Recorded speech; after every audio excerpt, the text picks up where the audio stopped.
তো দাদা আসলে প্ল্যান করলো, যে প্ল্যান করার পরে সবাই কিনে সিনেমা দেখলাম, and যারা আসছিলেন সবাই আমাদের খুব পরিচিত অ্যান্ড সবাই খুব অ্যাপ্রিসিয়েট করছে সিনেমাটা নিয়ে। তো তৃতীয় সপ্তাহের পরে আসলে এখনও সিঙ্গেল স্ক্রিনগুলো বাকি আছে আমাদের, অ্যান্ড আরও কিছু হল বাকি আছে আমাদের। সো ইনশাল্লাহ আমরা আরও কিছু বেটার কিছু এক্সপেক্ট করি আর কি।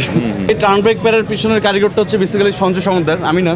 সো আসলে তার রাইটার, তার ডিরেকশন এবং টিমের এফোর্ট, তারপরে আসলে আমার পারফরমেন্স। তো এরপরে আসলে আমি ট্রাই করে গেছি একটা ভালো ক্যারেক্টার করার। তো আমার মনে হয় যে যারা স্ক্রিনে দেখেছেন ওদের আমার মনে হয় যে ভালোই লাগবে বা ভালো লেগেছে আমার মনে হয় আর কি।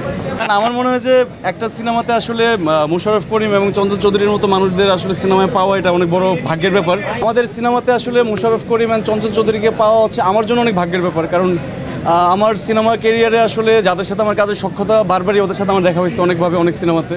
সো একই সিনেমাতে আসলে এরকম মানুষদের ইনভলভমেন্ট, আমি এর আগে বলে এসেছিলাম যে ইন্ডাস্ট্রির জন্য অনেক বেটার। চঞ্চল চৌধুরী, মোশাররফ করিম, ফজলুর রহমান বাবু আসলে সবার কোলাবোরেশন জন্য আসলে একসাথে হবে, তখন আসলে সিনেমা আরও বড় হবে। হাওয়াতে আমি ছিলাম চান মাঝি, তোমার শত্রু, আর এইখানে তুমি ভিলেন। না এখনো চঞ্চল চৌধুরীর খেলাটা কিন্তু এখনো বাকি আছে। আমার মনে হয় যে ইনসাফ 2টা তাড়াতাড়ি বানালে দেখতে পারবে সবাই। এবার সঞ্জয় কিছু বলুক। আচ্ছা।